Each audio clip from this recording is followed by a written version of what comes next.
It is the late Triassic, a mostly hot and dry world that is still dominated by one supercontinent and one superocean.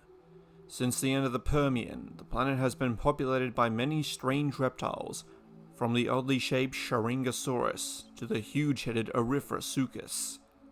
But in the forest is one of the most peculiar families of reptiles that look like lizards but aren't closely related to them at all. Up in the trees, living a slow, arboreal lifestyle, is a male Drepanosaurus.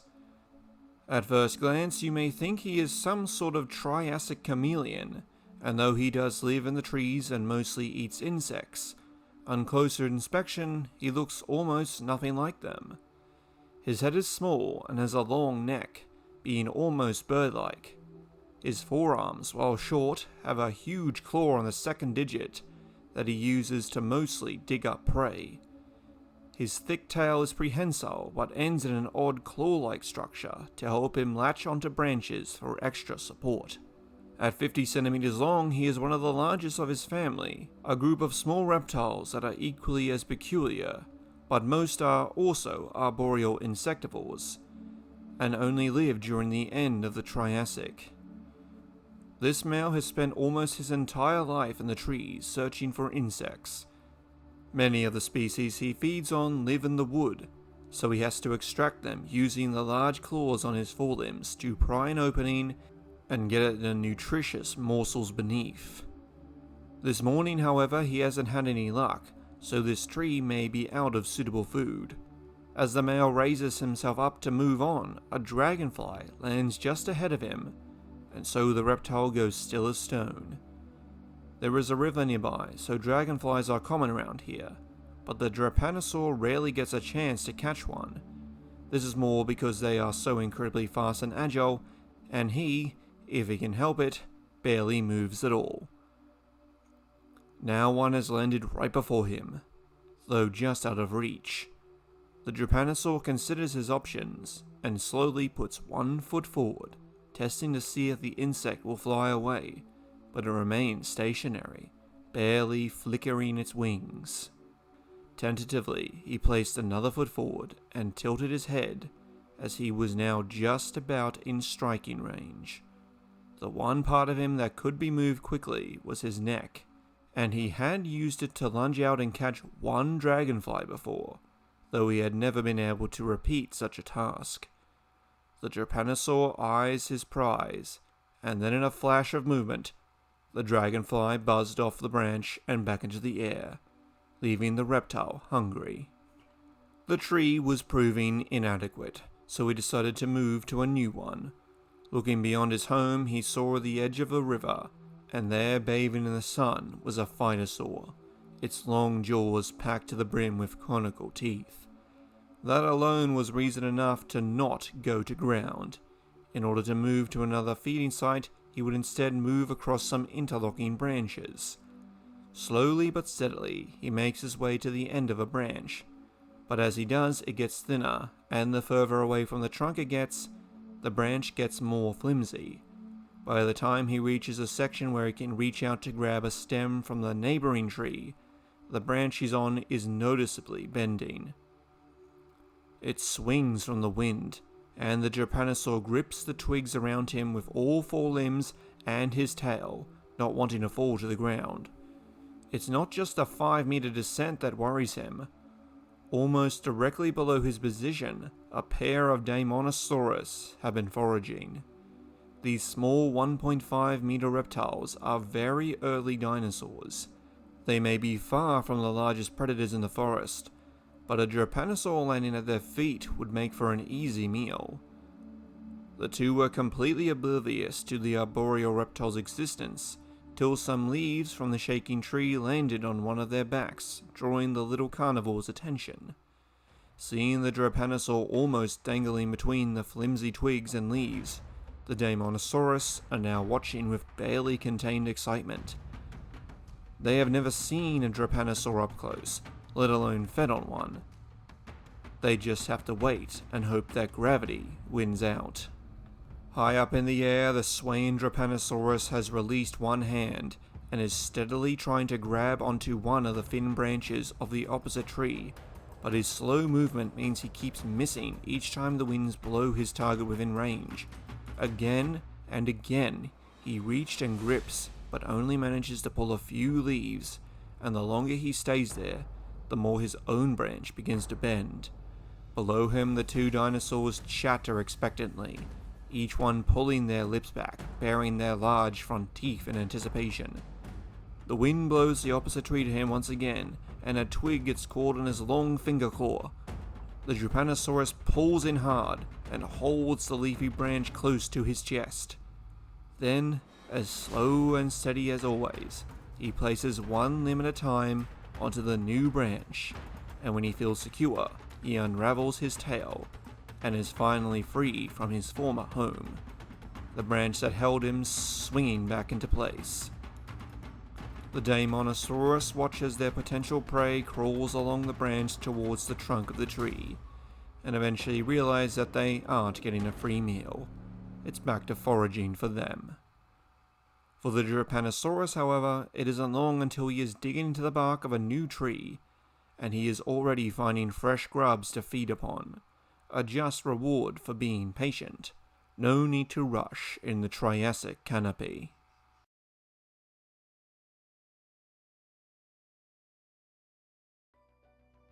Hello fellow travelers and welcome back. Today we will be breaking down the Triassic's attempt at making chameleons/anteaters, the Drepanosaurs. This was a family of reptiles that lived only during the late Triassic, between 230 and 201 million years ago. There are about a dozen species, and they have been found across the northern hemisphere, from Kazakhstan to Italy, England, and many southern US states. Many of the family have some physical traits that link them, including being vaguely lizard-like with bird-like skulls and necks, grasping hands and feet with large claws, barrel-like bodies, and long prehensile tails. Most are thought to have been arboreal, though some have been hypothesized to potentially have been fossorial or even semi-aquatic. To start off, let's look at the most well-known of the family, and the genus that the group got its name from, Drepanosaurus. Drepanosaurus's first remains were a nearly complete skeleton found in Italy in 1979. The fossil was well preserved but didn't have its skull. A second partial skeleton was found in New Mexico in 2016. Drepanosaurus was large for its family, growing up to 50 centimeters long, and bore many of its group's signature traits. Though we don't have a skull, it is assumed to have been much like its relatives, being long and beak-like, with an elongated neck. Above the shoulders is a raised hump-like structure made of fused vertebra, that likely was an anchoring point for strong muscles. It is believed that these would have allowed Drepanosaurus to strike quickly with its head, rapidly extending its neck to grab prey. The forelimbs, while short, are very robust, which would have been very useful for climbing at different angles and holding itself secure on different terrain. Drepanosaurus had 5 toes and fingers, but the second digit on its forelimbs has a massive curved claw, unique within its family. So why evolve this seemingly restrictive appendage? Scientists believe that using its strong arms and the one broad claw, Drepanosaurus would dig into the bark of trees and or nests of insects in order to find and feed on invertebrates just beneath the surface. Living in the trees, this odd-looking reptile could have been prying open bark or digging into crevices, and either impaling its prey on its large talon or using its narrow skull to pull insects and grubs from their hiding places. In order to hold itself securely, the hind legs were longer than the forelimbs, and were also quite robust, with long toes to give it plenty of area to grasp with. The tail is tall, thick and flexible, so it could wrap it around tree branches like a chameleon. On top of that, they also had a claw-like structure on the end of their tails, as an extra tool to use in securing itself, that was made up of multiple fused vertebra. It's proposed that Drepanosaurus would be able to wrap its tail around a branch and grip with its hind legs, and this would completely free its forelimbs, so it could forage or scratch around an area with no fear of falling, with some depictions even showing itself being able to hold itself while under a branch. Though it's often compared to chameleons, in many ways it's actually similar to modern arboreal anteater species, such as the tamandura and the silky anteater, the latter of which uses its single claw on each forelimb to dig into termite mounds, and uses its tail and hind limbs to brace itself. Now let's look at some lesser known but just as strange species. Hyperonecta is known from the late Triassic of New Jersey, where over a dozen specimens were found, however none of which were complete. It was about 12 centimeters long, with thin limbs, a barrel-like body, and a very long and tall tail. Its name means deep-tailed swimmer from the lake, as many of its remains were found in what was a lake bed, and it is assumed that it was partially aquatic, using its broad tail to swim. However, studies on its morphology show that its tail was very delicate, so not useful as a paddle, and there is no evidence of extensive caudal musculature. It could also barely move its tail from side to side. In fact, it had far better up and down movement. So it's far more likely Hyperonecta was arboreal, like its relatives. The tail may have been used in courtship displays, or was shown in some artwork to help it camouflage amongst the leaves of the canopy. Megalanchosaurus was discovered in Italy in 1980. It lived in the late Triassic between 215 and 212 million years ago, and is thought to be one of the most derived of the family. It grew to 25 centimeters long, had the strange claw on the end of its tail, and the raised hump over its shoulders, which would have held strong muscles. The head was long and narrow, being 30 millimeters long and 12 millimeters at its tallest point. Usually called bird-like, the Megalanchosaurus still had many small teeth. The orbits were large and pointed forward, giving it good binocular vision to target and grab onto small prey with its jaws. The forelimbs are quite chameleon-like, as 2 of the 5 digits are separated or opposed to the other 3, so it could better wrap its digits around branches, clear evidence that it was arboreal. The back limbs also have 5 fingers, but some specimens have a semi-opposable thumb. So why is this? It's hypothesized that this is a case of sexual dimorphism, and that one gender had the opposable foot-thumb and others didn't. What it was used for isn't known, though it's speculated that one gender needed it to better grip onto branches during mating. Whether it was the males or the females, well, that's up to you. Velaeosaurus was also found in Italy, and was discovered in 1975. Wasn't mentioned till 1991, and only described in 2006. It lived during the Norian stage of the late Triassic, between 227 and 205 million years ago. It grew to 15 centimeters long, and is described as one of the most basal of the group. As its skull is short and tall, though it still has massive orbits.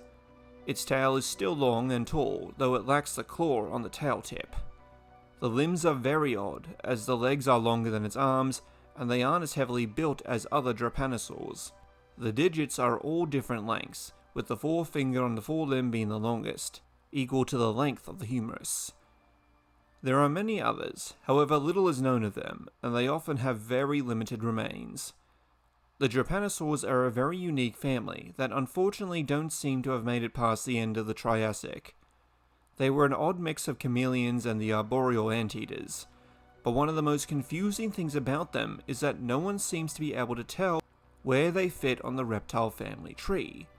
Over the years they have been, well, all over the place, from being Simosaurians to sitting somewhere in Archosauromorphs. The most recent study put them as basal neodiapsids, which is incredibly broad. The problem is we don't know where they evolved from, or what their ancestors were, so placing them is very difficult, and in the end we simply need a lot more material in order to get a clearer picture. So, Drepanosaurs. I hope I've shed some light on just how unique and varied these little guys were, and as one final bit of very cool speculation, it's theorized that some of this family, like Hyperconecta, may have actually been able to glide using skin membranes, like some modern lizards do, or like flying squirrels and sugar gliders. And that would have been quite a sight. With the mental image of these guys jumping from the trees and gliding through the air, what do you think of the Drepanosaurs? And for my question of the week, which of the species I listed would you like to go back and observe the most? What lesser known reptile would you like me to do a breakdown on next? Until then, please like, share, subscribe, and thank you for watching. So for those of you who rightly think I didn't go into great enough detail on how messy the placement of these guys is in the reptile family tree, though I hear you, there were, well, a lot of big words in there, most of which I don't even know what they're referring to, and even less confident in being able to pronounce them. I mean, the information is there if you want to read it, but man, I could not sit through that and type out into something even neat or consistent. It's a mess, and these guys are a complete enigma.